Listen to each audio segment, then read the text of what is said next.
ഈശോ മിശിഹായ്ക്ക് സ്തുതിയായിരിക്കട്ടെ. ഞാൻ മാണിപ്പറമ്പിലച്ചൻ. മരിയൻ ധ്യാനം 146. നമ്മൾ കഴിഞ്ഞ സെപ്റ്റംബർ 2025 സെപ്റ്റംബർ മുതൽ ഈ ഫെബ്രുവരി കഴിഞ്ഞ ആഴ്ച വരെ നമ്മൾ ലുത്തിനിയായിലെ 54 വാഴ്ത്തുമൊഴികളെക്കുറിച്ചുള്ള വചനധ്യാനം നടത്തുകയായിരുന്നു. നമ്മൾ ഒക്ടോബർ മാസത്തിൽ ജപമാലിക്ക് ഒരുക്കമായിട്ടൊക്കെയാണ് സെപ്റ്റംബറിൽ തുടങ്ങിയത്. പക്ഷെ ഒക്ടോബർ ആയിട്ടും തീർന്നില്ല. അപ്പോൾ നമ്മളത് പൂർത്തിയാക്കി 54 വാഴ്ത്തുമൊഴികളും അവന്റെ ആമുഖം എല്ലാം കഴിഞ്ഞു വന്നപ്പോൾ ഇത്രയും ദിവസങ്ങളായി. അപ്പോൾ നമ്മൾ കഴിഞ്ഞ ഓഗസ്റ്റ് മാസം അവസാനത്തിൽ 2025 ഓഗസ്റ്റ് അവസാനത്തിൽ നമ്മൾ തിരുവചന ജപം ഓരോ പ്രാർത്ഥനയും ധ്യാനിച്ചു വരികയായിരുന്നു. അതിന്റെ അർത്ഥങ്ങൾ സ്വർഗസ്ഥനായ ഞങ്ങളുടെ പിതാവേ എന്ന കർത്തൃ പ്രാർത്ഥനയുടെ അർത്ഥം നമ്മൾ കഴിഞ്ഞിട്ടാണ് ഈ വാഴ്ത്തുമൊഴികൾ ലുത്തിനിയായിലെ വാഴ്ത്തുമൊഴികൾ ആരംഭിച്ചത്. ഈ കൊന്തയിൽ നമുക്ക് ചൊല്ലുന്ന പ്രാർത്ഥന കർത്തൃപ്രാർത്ഥന ചൊല്ലുന്നു. പിന്നെ മരിയ സ്തുതിയാണ്, നന്മ നിറഞ്ഞ മറിയം എന്ന പ്രാർത്ഥന. ഇന്ന് മുതൽ നമുക്ക് ആ നന്മ നിറഞ്ഞ മറിയം എന്ന പ്രാർത്ഥനയുടെ ദൈവശാസ്ത്രവും തിരുവചനത്തിൽ അടിസ്ഥാനമായി ദൈവശാസ്ത്രവും അതിന്റെ ആധ്യാത്മികതയൊക്കെ നമുക്ക് ധ്യാനിക്കാം. ജപമാലയില് 53 പ്രാവശ്യം നാം ആവർത്തിച്ച് ചൊല്ലുന്ന പ്രാർത്ഥനയാണ് ഈ മരിയസ്തുതി, നന്മ നിറഞ്ഞ മറിയമേ എന്ന മരിയസ്തുതി. ദൈവകൃപ നിറഞ്ഞവളെ എന്ന് നമ്മൾ സ്വസ്തി എന്ന് നമ്മൾ പറയാറുണ്ട്. ദൈവകൃപ നിറഞ്ഞ മറിയമേ എന്ന് പറയാറുണ്ട്. നന്മ നിറഞ്ഞ മറിയമേ എന്ന് ചൊല്ലാറുണ്ട്. മറിയം നന്മ നിറഞ്ഞവളല്ല എന്ന് പഠിപ്പിക്കുന്ന അകത്തോലിക്കരായ ആളുകളുണ്ട്. അപ്പൊ ഇത് തിരുവചനം മനസ്സിലാക്കിയാൽ ഒരുപക്ഷെ ഈ അകത്തോലിക്കര് പറയുന്നത് തെറ്റാണ് എന്ന് മനസ്സിലാക്കാൻ പറ്റുമെന്ന് ഞാൻ വിചാരിക്കുന്നു. അത് അവരെ പറഞ്ഞ് ബോധ്യപ്പെടുത്താനുള്ള ചുമതല മരിയ ഭക്തരായ കത്തോലിക്കർക്കുണ്ട് താനും. ഈ മരിയസ്തുതി അതിങ്ങനെ വർഷങ്ങൾ കൊണ്ട് നൂറ്റാണ്ടുകൾ കൊണ്ട് രൂപപ്പെട്ട പ്രാർത്ഥനയാണ്. ക്രിസ്തുവർഷം ഒരു 150 കഴിഞ്ഞപ്പോൾ 200 മുമ്പൊക്കെ ആയിട്ട് പൗരസ്ത്യ സഭയിൽ നിന്നിരുന്ന ഒരു പ്രാർത്ഥന നമുക്കറിയാം. തെയോത്തോക്കോസായ കന്യകയെ, ദൈവകൃപയാൽ നിറഞ്ഞവളെ, കർത്താവ് നിന്നോട് കൂടെ, നീ സ്ത്രീകളിൽ അനുഗ്രഹിക്കപ്പെട്ടവളാകുന്നു, നിന്റെ ഉദരഫലം സ്തുതിക്കപ്പെട്ടവനാകുന്നു. എന്തെന്നാൽ ഞങ്ങളുടെ ആത്മാവുകളുടെ രക്ഷകനെ നീ ഗർഭം ധരിച്ച് പ്രസവിച്ചു. ഈ ഒരു പ്രാർത്ഥനയാണ് പൗരസ്ത്യ സഭകളിൽ ഉണ്ടായിരുന്നത്. ലത്തീൻ സഭയിൽ നമ്മൾ കർത്താവിന്റെ മാലാഖ എന്ന ത്രിസന്ധ്യ പ്രാർത്ഥനയൊക്കെ ഉരുവിടുന്നത് പോലെ പൗരസ്ത്യ സഭകളിൽ പലപ്പോഴും ഉരുവിട്ടിരുന്ന പ്രാർത്ഥനയാണ് ഞാനിപ്പോ ഈ പറഞ്ഞത്. അതേസമയം ഈ നന്മ നിറഞ്ഞ മറിയമേ ഞാൻ പറഞ്ഞല്ലോ വർഷങ്ങൾ കൊണ്ട് രൂപപ്പെട്ടു വന്നു. അത് അതിന്റെ കൃത്യം ചരിത്രം നമുക്ക് അറിഞ്ഞുകൂടാ. എന്നാണ് ഈ പ്രാർത്ഥന രൂപപ്പെട്ടത്? അതിങ്ങനെ സഭയിൽ ഇങ്ങനെ പതുക്കെ പതുക്കെ രൂപപ്പെടുകയായിരുന്നു. വാസ്തവത്തില് ഈ നന്മ നിറഞ്ഞ മറിയമേ അല്ലെങ്കിൽ ദൈവകൃപ നിറഞ്ഞവളെ എന്ന ആ മരിയസ്തുതി ആരംഭിക്കുന്നത് കത്തോലിക്ക സഭയിലല്ല, ഭൂമിയിലല്ല, സ്വർഗത്തിലാ. ഏകസത്യദൈവമായി യാഹ്വേ സ്വർഗത്തിൽ നിന്ന് നേരിട്ട് അയച്ച ഗബ്രിയേൽ മാലാഖയാണ് ആദ്യമായി മറിയം എന്ന കന്യകയെ ദൈവകൃപ നിറഞ്ഞവളെ ആനന്ദിച്ചാലും കർത്താവ് നിന്നോടുകൂടെ എന്ന് പറഞ്ഞ് സ്തുതിച്ചത്. ലൂക്കാസിന്റെ സുവിശേഷം 1:26-28. അപ്പോ സ്വർഗം ദൈവപിതാവ് സ്വർഗത്തിൽ നയിച്ച മാലാഖ മറിയത്തിന്റെ അടുക്കൽ ചെന്ന് മറിയത്തോട് പറഞ്ഞതാണ് ദൈവകൃപ നിറഞ്ഞവളെ ആനന്ദിച്ചാലും കർത്താവ് നിന്നോടുകൂടെ. ഹൈറേ കഹരി തോമനെ എന്നാണ് ഗബ്രിയേൽ മാലാഖ ആദ്യം പറഞ്ഞത്. ദൈവകൃപ നിറഞ്ഞവളെ ആനന്ദിച്ചാലും കർത്താവ് നിന്നോടുകൂടെ.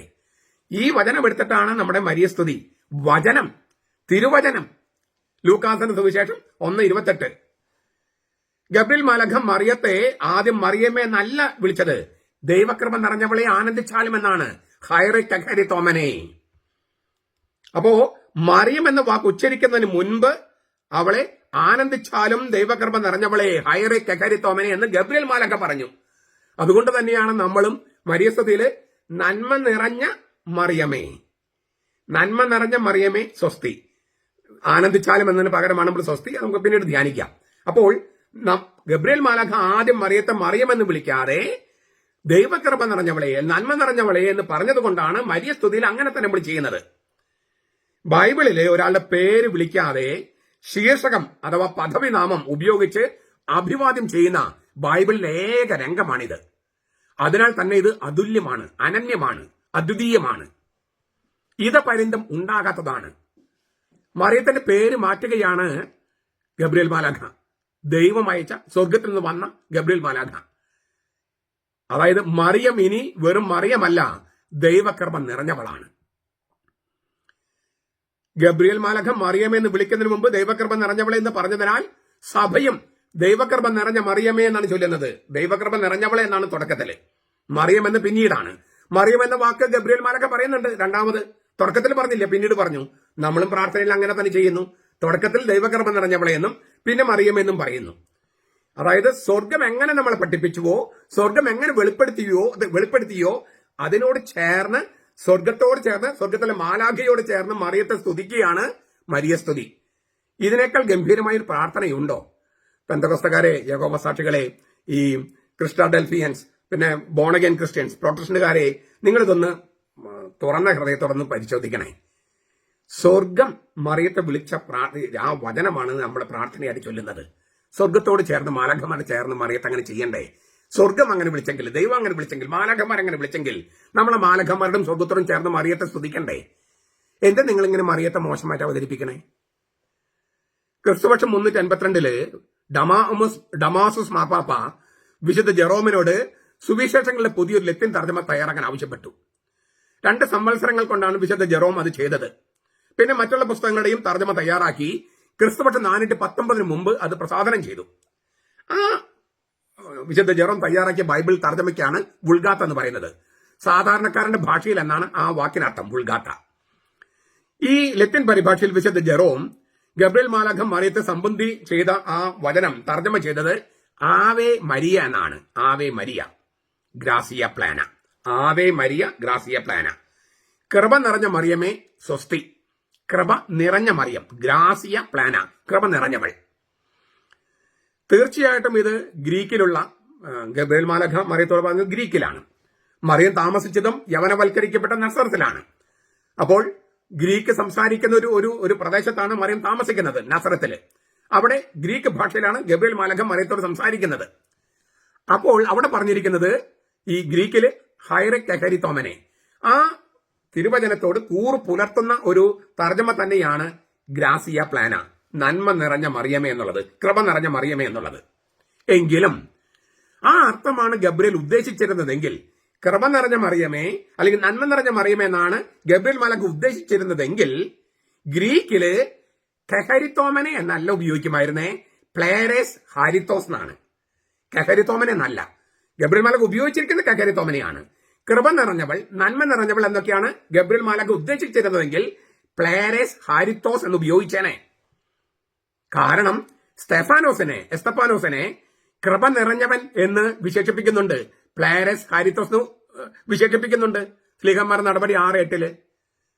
അപ്പൊ എന്തുകൊണ്ട് കൃപ നിറഞ്ഞവൾ അല്ലെങ്കിൽ നന്മ നിറഞ്ഞവൾ എന്ന് ഗബ്രിയേൽ മാലാഖ ഉദ്ദേശിച്ചുവെന്ന് നമ്മൾ അതല്ല ഉദ്ദേശിച്ചത്. അതിനേക്കാൾ വേറെന്ത് വ്യത്യാസമുണ്ട്? അല്ലെങ്കിൽ പ്ലേരസ് ഹാരിത്തോസ് ഉപയോഗിക്കുമായിരുന്നല്ലോ. പിന്നെ എന്തുകൊണ്ട് ഗബ്രിയേൽ മാലാഖ അത് ഉപയോഗിക്കാതെ കെഹരിത്തോമനെ എന്ന് ഉപയോഗിച്ചു? കെഹരിത്തോമനെ, കൃപ നിറഞ്ഞവൾ, കൃപ ലഭിച്ചവൾ, നന്മ നിറഞ്ഞവൾ എന്നതിനേക്കാൾ വളരെ വളരെ വളരെ വളരെ ആഴമുണ്ട് കെഹരിത്തോമൻ എന്ന വാക്കിന്. ഭൂതകാലത്തിൽ ആരംഭിച്ച സംഗതി ഇപ്പോഴും തുടർന്നുകൊണ്ടിരിക്കുന്നു എന്നൊരു ധ്വനി അതിനുണ്ട്. അതായത് ഈ നിമിഷത്തിന് മുൻപേ മറിയത്തെ കൃപ കൊണ്ട് നിറച്ചു എന്നാണ് അതിന്റെ ആദ്യത്തെ അർത്ഥം. ദൈവത്തിന്റെ ജീവനെ വഹിക്കുന്ന ഭാജനമാകാൻ, ദൈവപുത്രനെ വഹിക്കുന്ന പാത്രമാകാൻ തിരഞ്ഞെടുക്കപ്പെട്ടവളാണ് മറിയം എന്നതിനാൽ അവളെ ദൈവം കൃപ കൊണ്ട് പണ്ടേ നിറച്ചു. എഫേസ്യസ് ലേഖനത്തില് 1:4 നമ്മൾ വായിക്കുന്നുണ്ട്, നാം തന്റെ സന്നിധിയിൽ വിശുദ്ധരും നിഷ്കലങ്കരുമാകേണ്ടതിന് അവൻ ലോകസ്ഥാപനത്തിന് മുമ്പേ നമ്മെ അവനിൽ തിരഞ്ഞെടുത്തു. നമ്മളെ പോലും. ഈ തിരുവചനം അതിന് എല്ലാ പൊരുളുകളിലും അടരുകളിലും ചേരുന്നത് മറിയത്തിന് മാത്രമാണ്. നാം തന്റെ സന്നിധിയിൽ വിശുദ്ധരും നിഷ്കളങ്കരുമാകേണ്ടതിന് അവൻ ലോകസ്ഥാപനത്തിന് മുമ്പേ നമ്മെ അവനിൽ തിരഞ്ഞെടുത്തു. ഈ വചനം അതിന് സകല അർത്ഥങ്ങളിലും ധ്വനികളിലും പൊരുളുകളിലും നിറവേറിയത് മറിയത്തിലാണ്. മാത്രമല്ല, പണ്ട് മാത്രമല്ല, ലോകസ്ഥാപനത്തിന് മുമ്പ് മാത്രമല്ല, ഇപ്പോഴും ദൈവകൃപ കൊണ്ട് നിറച്ചുകൊണ്ടിരിക്കുന്നു. അതുകൊണ്ടാണ് ഞാൻ പറഞ്ഞത്, കൃപ ലഭിച്ചവൾ, അത്യധികം കൃപ ലഭിച്ചവൾ, കൃപ അനുഭവിക്കുന്നവൾ എന്നെല്ലാം മൊഴിമാറ്റം ചെയ്യാറുണ്ടെങ്കിലും ഇവയൊന്നും ഗ്രീക്കിലെ കെഹരിത്തോമൻ എന്ന വാക്കിനോട് നീതി പുലർത്തുന്നില്ല. അതിന്റെ ധ്വനി സാന്ദ്രത വ്യക്തമാക്കുന്നില്ല. പഞ്ച് എന്ന് പറയില്ലേ, ആ ഗ്രീക്കിലെ വാക്ക്. രക്ഷാചരിത്രത്തിൽ ഈതപ്പര്യന്തം ഉണ്ടായിട്ടില്ലാത്തതും ഇനിയൊട്ട് ഉണ്ടാകില്ലാത്തതുമായ ഒരു റോളാണ് മറിയം ഏറ്റെടുക്കുന്നത്. ദൈവമാതാവ് അഥവാ തെയോത്തോക്കോസ്, ദൈവം തന്നെയായ ലോഗോസിനെ ഗർഭം ധരിച്ച് മാംസം കൊടുത്ത് ഗർഭത്തിൽ കൊണ്ടു നടന്ന് മനുഷ്യനായി പ്രസവിക്കുക. യോഹന്നാൻ 1:14. അതിനാൽ സ്ത്രീകളിൽ നിന്ന് ജനിച്ചവരിൽ മറ്റാർക്കും ഇതിനേക്കാൾ വലിയൊരു സ്ഥാനത്തെത്താൻ കഴിയില്ല. മറിയമാണ് ഏറ്റവും ഉന്നത പദവിയിലെത്തിയവൾ. അതിനാൽ തന്നെ അവൾ വരപ്രസാദ പൂർണ്ണതയിലായിരിക്കണമെന്ന് ദൈവം നിശ്ചയിച്ചു. അതുകൊണ്ട് കൃപ ലഭിച്ചവൾ, ദൈവകൃപ നിറഞ്ഞവൾ എന്ന് നാം ഭാഷപ്പെടുത്തുന്നുണ്ടെങ്കിലും അതിനേക്കാളൊക്കെ ധ്വനിസാന്ദ്രതയുള്ള ഒരു പദമാണ് കെഹരിത്തോമനെ. ദൈവമാതാവാകാനുള്ള, ദൈവമാതാവ് എന്നുള്ള വാക്ക് ഇല്ലേ, കർത്തൃമാതാവാകാൻ ലൂക്കാസ് 1:43 ഗബ്രിയേൽ മാലാഖ അങ്ങനെ പറയുന്നുണ്ട്. നമ്മളിത് പരിസ്ഥിതിയിൽ പറയുന്നുണ്ട് അല്ലേ, തമ്പുരാന്റെ അമ്മേ ഇല്ലേ, എന്റെ കർത്താവിന്റെ അമ്മ. ആ വാക്കാണ് കർത്താവ് എന്നുള്ളതിന് മലയാളത്തിൽ ഉപയോഗിക്കുന്ന വാക്കാണ് തമ്പുരാൻ. 1:43 ലൂക്കാസ് 1:43 കർത്താവിന്റെ അമ്മ എന്ന് പറയുന്നുണ്ട്. അതിനാണ് നമ്മൾ തമ്പുരാന്റെ അമ്മ എന്ന് പറയണേ. രണ്ടും ഒന്ന് തന്നെ, ഒന്ന് മലയാളം, മറ്റത് കർത്താവ് എന്നുള്ളത് നമ്മൾ ഈ ക്യൂരിയോസ് എന്ന വാക്കിൽ ഉപയോഗിക്കുന്ന മലയാളം വാക്കാണ് കർത്താവ്. ഈ ദൈവമാതാവാകാനുള്ള വിളി സ്വീകരിക്കാൻ മറിയത്തെ സജ്ജമാക്കിക്കൊണ്ട് ദിവ്യകൃപയുടെ മഹാസമൃദ്ധി ദൈവം അവൾ നിക്ഷേപിച്ചുകൊണ്ടേയിരുന്നു, പണ്ട് മുതലേയും ഇപ്പോഴും. അതിലൂടെ പരമാർത്ഥവും ഏറ്റവും മികച്ചതുമായ ക്രിസ്തീയ പരിശുദ്ധിയുടെ മാതൃകയായി ദൈവം മറിയത്തെ മാറ്റിയിരിക്കുന്നു. കത്തോലിക്ക സഭയുടെ മതബോധനം 490 മുതൽ 493 വരെയും 722. അപ്പൊ നമുക്ക് ഈ ഗബ്രിയേൽ മാലാഖ പറഞ്ഞ ആ വാക്കുണ്ടല്ലോ കെഹരിത്തോമനെ, നമുക്കൊന്ന് കുറച്ചുകൂടി ഇച്ചിരി ആഴത്തിലേക്ക് പോയാലോ? ക്ഷമയോടെ കേൾക്കണേ. മൂന്ന് ഭാഗമുണ്ട് ഈ വാക്കിന്. കെഹരിത്തോമേനെ നടക്കുള്ള വാക്ക് ഹാരിത്തോ എന്നാണ്. ഹാരിത്തോ. ഹാരിസ് എന്ന വാക്ക് നമുക്കറിയാം. ഹാരിസ് കൃപ. നമ്മള് ഹാരിസ്മാറ്റിക് എന്ന് പറയില്ലേ, ഹാരിസ്മാറ്റിക്. ഹാരിസ് അത് ഹരിസ്മാത്ത വരദാനങ്ങള് പൗലോസിലേക്ക് പറയുന്നുണ്ട് ഇല്ലേ, ഭാഷാവരം, പ്രവചനപരം, ദർശനപരം, അങ്ങനെയുള്ള വരങ്ങളൊക്കെ ഹരിസ്മാത്ത. അതിന്റെ റൂട്ട് ആണ് ഹാരിസ്. ഹാരിസ് എന്ന വാക്കാണ് നാമം. അതിൽ നിന്ന് വരുന്ന വാക്കാണ് ഇല്ലേ, നാമത്തിൽ നിന്ന് വരുന്ന ക്രിയാണ് ഹാരിത്തോ. അപ്പോ ഹാരിസ്, ഹാരിത്തോ. അതിന് ഈ ഹാരിസ് എന്ന വാക്കിന് വരപ്രസാദം,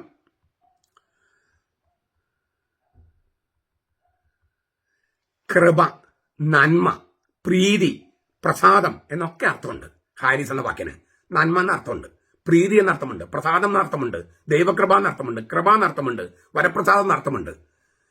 ഈ നാമത്തിൽ നിന്ന് ഉത്ഭവിക്കുന്ന ക്രിയയാണ് ഈ ഹാരിത്തോ എന്ന് പറഞ്ഞല്ലോ, ഡിനോമിനേറ്റീവ് വെർബ് എന്ന് പറയും. ഡിനോമിനേറ്റീവ് വെർബ്. അങ്ങനെയുള്ള ക്രിയകൾക്ക് കാരണഭൂതമായ, ഹേതുവായ എന്ന ധ്വനിയുണ്ട്. അപ്പോൾ കൃപയിൽ നിർമ്മിക്കപ്പെട്ടവൾ, വരപ്രസാദത്തിൽ ഉണ്ടാക്കപ്പെട്ടവൾ എന്നാണ് ശരിക്കും ആക്ഷരിക. ഹാരിത്തോ എന്ന വാക്കിന് കൃപയിൽ സൃഷ്ടിക്കപ്പെട്ടവൾ, ദൈവകൃപയിൽ ഉണ്ടാക്കപ്പെട്ടവൾ എന്നാണ് അർത്ഥം. അപ്പോൾ മറിയത്തെ ദൈവകൃപയിൽ നിർമ്മിച്ചിരിക്കുന്നു. മറിയം അമയോത്ഭവയാണെന്ന് പഠിപ്പിക്കാനുള്ള ഏറ്റവും പ്രധാനപ്പെട്ട അടിസ്ഥാന വചനമാണ് ഞാൻ ഈ പറയണേ. ഹാരിത്തോ എന്ന വാക്കിന് കൃപയിൽ, ദൈവകൃപയിൽ സൃഷ്ടിക്കപ്പെട്ടവൾ, ദൈവകൃപയിൽ ഉണ്ടാക്കപ്പെട്ടവൾ, ദൈവകൃപയിൽ നിർമ്മിക്കപ്പെട്ടവൾ എന്നാണ് അർത്ഥം. അത്യുന്നതന്റെ പുത്രന്റെ ഗർഭം ധരിക്കാനും ദൈവപുത്രനെ പ്രസവിക്കാനുമായി ദൈവം മറിയത്തെ പാപത്തിൽ നിന്ന് മാറ്റി നിർത്തിക്കൊണ്ട് ദൈവകൃപയിൽ നിർമ്മിച്ചിരിക്കുന്നു, ഉണ്ടാക്കിയിരിക്കുന്നു, സൃഷ്ടിച്ചിരിക്കുന്നു. ഇത് ഗബ്രിയേൽ മാലാഖയുടെ വായിൽ നിന്ന് വന്ന തിരുവചനമാണ്. ആ തിരുവചനത്തിലാണ് മറിയം അമലോത്ഭവയാണെന്ന് സത്യം സഭ തിരിച്ചറിഞ്ഞത്. ഈ ഗ്രീക്ക് വാക്കിന് അർത്ഥം അറിയാത്തവരാണ് ഈ നന്മ നിറഞ്ഞവൾ വിളിക്കരുത്, കൃപ നിറഞ്ഞ വിളിക്കരുത്, നമ്മളെ പോലെ തന്നെ പാപിയാണ്, എന്തൊരു അപരാധമാണ് അവർ ഈ ദൈവവചനത്തോട് ചെയ്യുന്നത്. തീർന്നില്ല. ഇങ്ങനെയുള്ള ഈ ഡിനോമിനേറ്റീവ് വെർബുകൾക്ക് പൂർണ്ണത എന്ന ധ്വനിയുണ്ട്.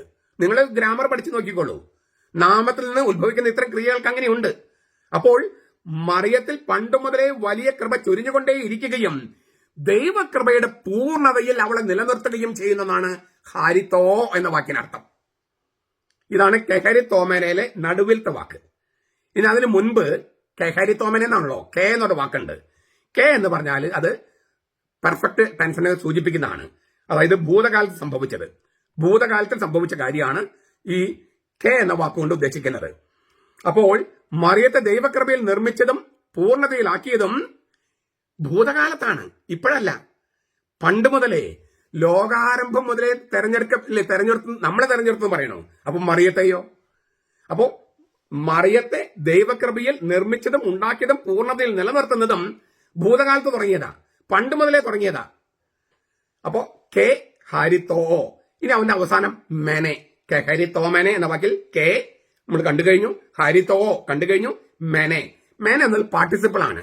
എന്നാൽ പാർട്ടിസിപ്പിൾ എന്ന് പറഞ്ഞാൽ ഈ ഒരു സംഗതി നടന്നുകൊണ്ടിരിക്കുമ്പോൾ ഒരു എന്താ നോക്കിയേ, ഞാൻ കൈ ഉയർത്തുന്നു, I am raising my hand. ഞാൻ ഇങ്ങനെ ഇല്ലേ ചലിക്കുന്നു, ഐ ആം മൂവിങ്. അല്ലെങ്കിൽ ഞാൻ നടക്കുന്നു, ഞാൻ നോക്കുന്നു. നമ്മൾ ക്രിയ ചെയ്തുകൊണ്ടിരിക്കുമ്പോൾ ചെയ്തതിനെയാണ് പാർട്ടിസിപ്പിൾ ഉപയോഗിക്കണേ. തുടർച്ചയെ സൂചിപ്പിക്കുകയാണ്.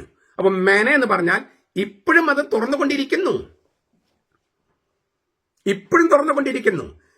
ലോകാരംഭത്തിന് മുമ്പേ മറിയത്തെ തെരഞ്ഞെടുക്കുകയും അവളെ ദൈവകൃപയിൽ സൃഷ്ടിക്കുകയും കൃപയുടെ പൂർണ്ണതയിൽ നിലനിർത്തുകയും ഇപ്പോഴും തുറന്നുകൊണ്ടിരിക്കുകയും ചെയ്യുന്നു എന്നാണ് കെഹരി തോമൻ എന്ന വാക്കിന്റെ ഏറ്റവും മിനിമം അർത്ഥം. ഇത്ര ശക്തവും ധ്വനിസ്വാതന്ത്ര്യതയുള്ളതുമായ കെഹരി തോമൻ എന്ന വാക്ക് എങ്ങനെ മൊഴിമാറ്റം ചെയ്യും? കൃപ ലഭിച്ചവൾ, കൃപാസമൃദ്ധിയുള്ളവൾ, ദൈവകൃപ നിറഞ്ഞവൾ എന്നൊന്നും പറഞ്ഞാൽ പോരാ. പക്ഷേ നമ്മൾ ഒരു ഒറ്റ വാക്കിന് വേണ്ടി ചിന്തിക്കുമ്പോൾ അപ്പോഴാണ് ഈ വുൾഗാത്ത ബൈബിളിൽ ജെറോം പറഞ്ഞത് അത് നമുക്ക് ഉപയോഗിക്കാം. അല്ലാതെ ഇങ്ങനെ ഇത്ര നീണ്ട തരത്തിൽ തർജ്ജമ ചെയ്യാൻ പറ്റുമോ?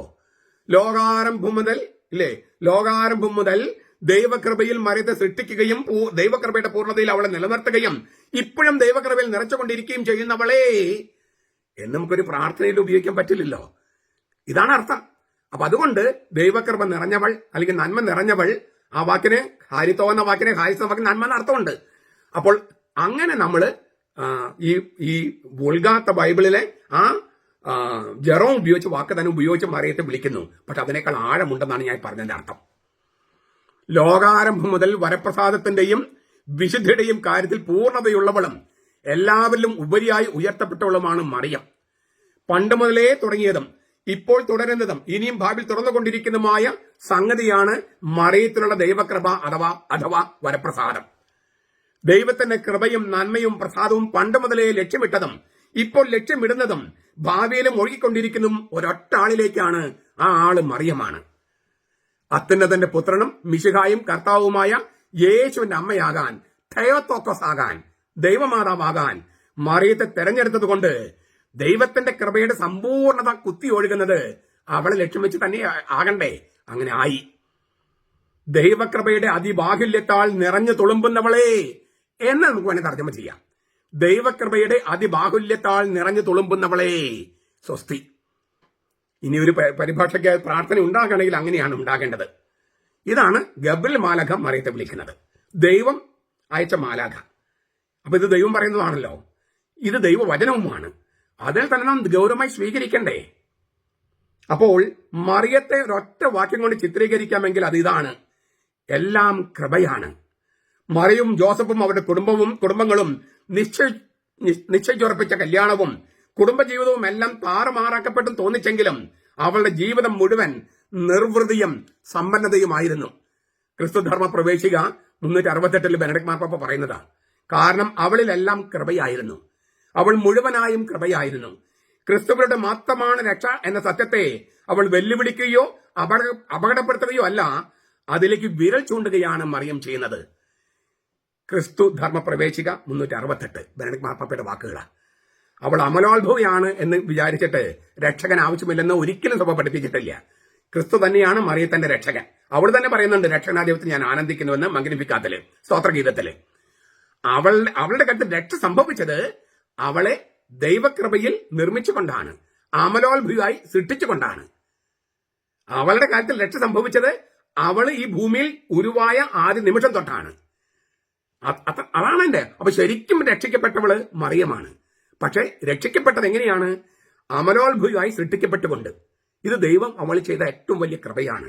അതുകൊണ്ടാണ് ഞാൻ പറഞ്ഞത്, ദൈവകൃപയുടെ അതിബാഹുല്യത്താൽ സൃഷ്ടിക്കപ്പെട്ട് നിറഞ്ഞു തുളുമ്പുന്നവളെ, അവളാണ് ഈ മറിയം. അത് ദൈവത്തിന്റെ വചനമാണ്, ദൈവത്തിന്റെ വാക്കാണ്, മാലാഖയുടെ വാക്കാണ്. ആ മാലാഖയോട് ചേർന്ന്, ദൈവത്തോട് ചേർന്ന്, സ്വർഗത്തോട് ചേർന്നാണ് നമ്മൾ ഈ തിരുവചന ജപമാലയില് നന്മ നിറഞ്ഞ മറിയമേ സ്വസ്തി, അല്ലെങ്കിൽ ദൈവകൃപ നിറഞ്ഞ മറിയമേ സ്വസ്തി എന്ന് നമ്മൾ പറയുന്നത്. മറ്റുള്ള വാക്കുകൾ നമുക്ക് അടുത്ത ക്ലാസ്സിൽ ധ്യാനിക്കാം. ഗ്രീക്കും ഒക്കെ പറഞ്ഞതുകൊണ്ട് നിങ്ങൾ ഇത് വായിക്കാനും കേൾക്കാനും പോകരുത്. ഈ ബൈബിൾ എഴുതപ്പെട്ടത് മലയാളത്തിലല്ല, ഇംഗ്ലീഷിലുമല്ല. അപ്പൊ അതുകൊണ്ട് പുതിയ നിയമം എഴുതപ്പെട്ടത് ഗ്രീക്കിലാണ്. അപ്പൊ അതിലത്തെ ചില വാക്കുകളെങ്കിലൊക്കെ നമ്മൾ അറിഞ്ഞാൽ നമുക്ക് സത്യങ്ങൾ മനസ്സിലാക്കാൻ കുറച്ചുകൂടി എളുപ്പമുണ്ട്. അതുകൊണ്ട് തന്നെ ഇത് ഇച്ചിരി ഗഹനമാണെങ്കിലും കേൾക്കണം, കേട്ട് പഠിക്കണം. എന്നിട്ട് നമ്മുടെ സഭ വിട്ടുപോയ മറിയത്തെ മോശമാക്കി ചിത്രീകരിക്കുന്ന സഹോദരന്മാരോട് ഈ വചനം പറയണം. അപ്പോൾ അവർക്ക് മാനസാന്തരം വരും. അത് പരിശുദ്ധാത്മാവ് ചെയ്തോളും. നമ്മുടെ കർത്താവ് യേശു മിശിഹായുടെ കൃപയും പിതാവായ ദൈവത്തിന്റെ സ്നേഹവും പരിശുദ്ധാത്മാവിന്റെ സഹവാസവും നാം എല്ലാവരോടും കൂടി ഉണ്ടായിരിക്കട്ടെ, ഇപ്പോഴും എപ്പോഴും എന്നേക്കും. ആമേൻ.